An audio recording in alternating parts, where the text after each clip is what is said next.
I woke up to a group chat notification that literally made my stomach drop into my shoes, seeing a photo of my own legs I hadn't shaved in 3 days because I was recovering from a massive fever, side by side with a picture of a silverback gorilla, and the caption simply read, "Spot the difference, because we can't."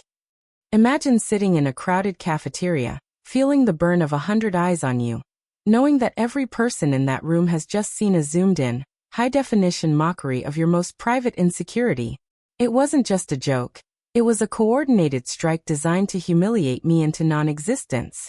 I felt like I was suffocating under the weight of their laughter. And in that moment, I had to ask myself, is it ever okay to completely dismantle someone's life just because they tried to destroy yours? I really need you to listen to this and tell me, honestly, would you have pushed the button I pushed, or did I become the very monster I was trying to escape? To understand how I got to that point, you have to understand the hierarchy of my high school. At the top of the food chain was Chloe. Chloe was the kind of girl who looked like she was filtered in real life. Perfect skin, perfect hair, and a bank account that could buy and sell the rest of the student body. She led a group we all called the plastics behind their backs, but to their faces, everyone was just desperate for a nod of approval. I was the opposite. I was the quiet, nerdy girl who stayed in the library and tried to keep my head down. My biggest struggle wasn't my grades or my social life. It was a hormonal condition called PCOS. For those who don't know, it causes a lot of issues, but for me, the most visible one was hirsutism. I grow hair in places girls aren't supposed to. I spent hours every single morning waxing, plucking, and shaving just to look normal. But if I missed even a day, it was obvious. I lived in constant fear of being found out. Every morning was a ritual of pain. I would stand in front of the foggy bathroom mirror at 5 a.m., holding a pair of tweezers like a weapon, fighting a war against my own biology. I hated it.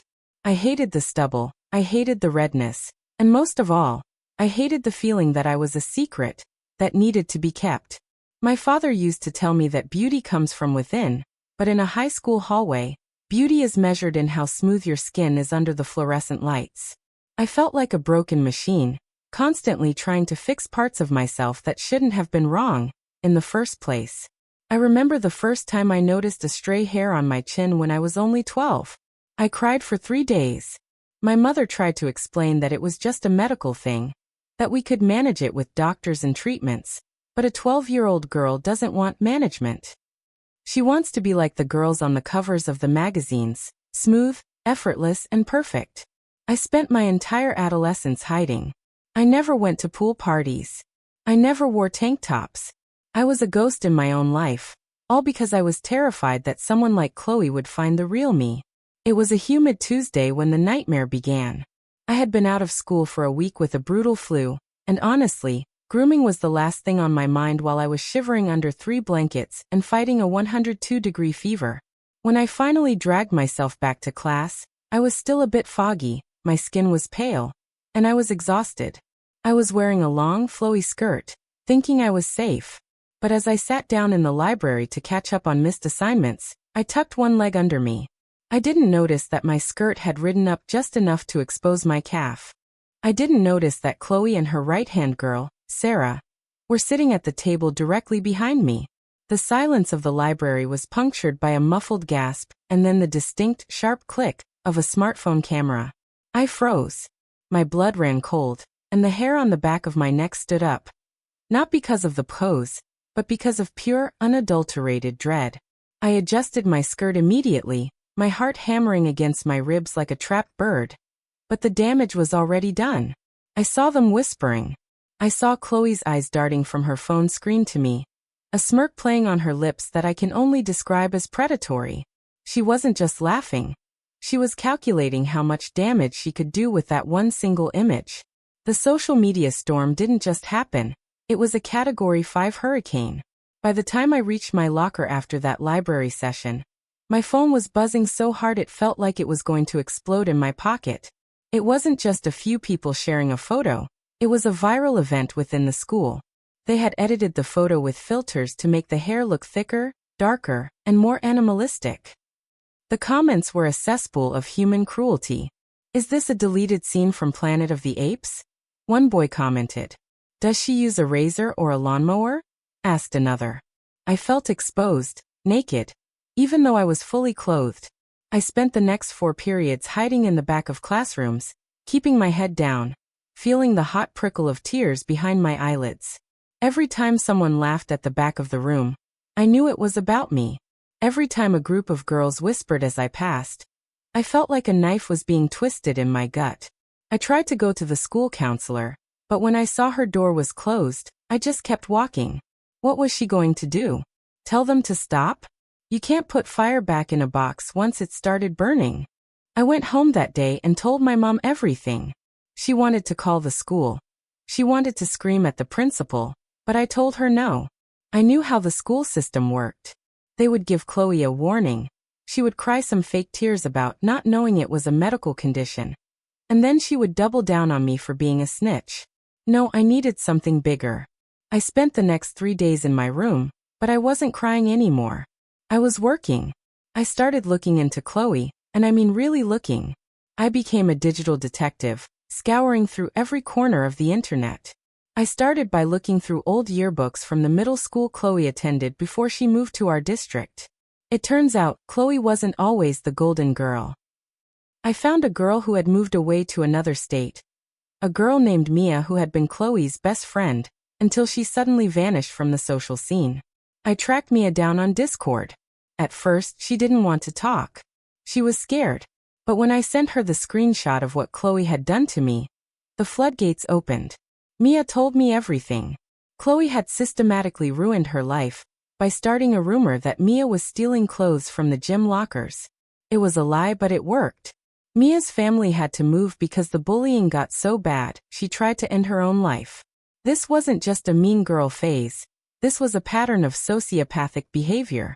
Mia sent me voice notes, crying as she recalled the nights she couldn't sleep because Chloe had convinced everyone in their grade to send her "go kill yourself" messages. This was the monster I was dealing with. A girl who enjoyed the process of breaking people. But the biggest find, the one that made my hands shake, was a private YouTube link Mia sent me.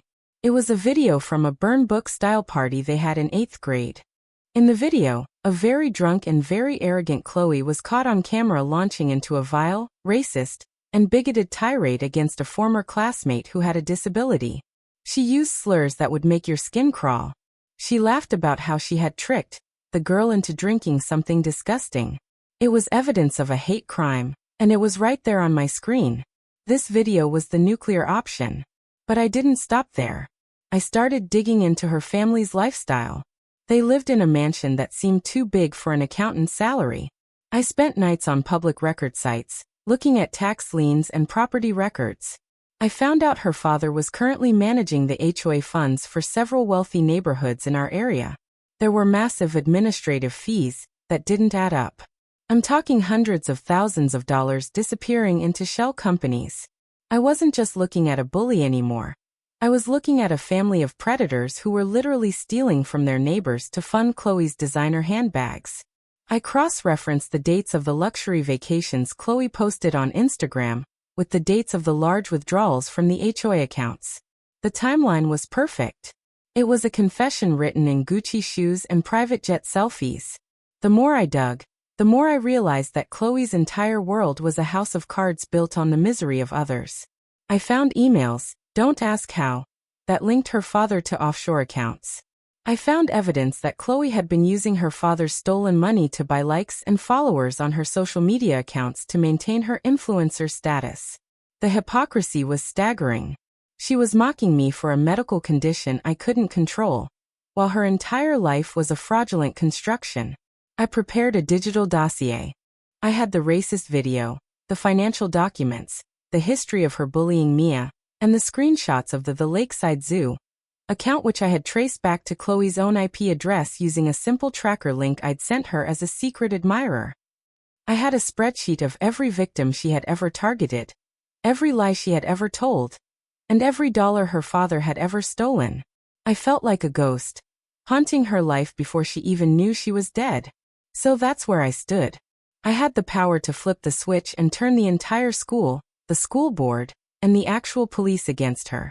I was sitting in my room at 2 a.m., the blue light of my monitor reflecting in my eyes. The send button was right there. One click to the anonymous tip line of the police, one click to the school's zero-tolerance board, and one click to the local news station. This was the Crossroads. My life was already ruined at this school. Everyone saw me as a joke. But this would end her entire life as she knew it. It would put her father in prison. It would make them homeless. It would ensure she never got into a good college. I stared at that button for hours.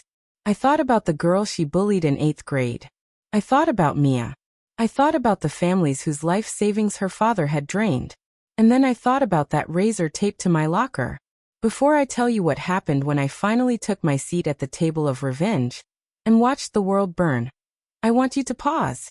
Think about the humiliation I faced, the razors on my locker, the zoo memes, the nights I spent wanting to literally rip my own skin off because of what they said. Think about Mia, who almost lost her life because of this girl. Think about the hundreds of people affected by her family's greed. Comment below right now. Would you have released the information and ruined her and her entire family, or would you have taken the high road and just let it go? Was I justified, or was I being too cruel? I need to know if you would have pushed that button. Pause the video, go to the comments, and tell me your honest opinion. I'm waiting. I didn't hesitate. I hit send on every single one of those emails.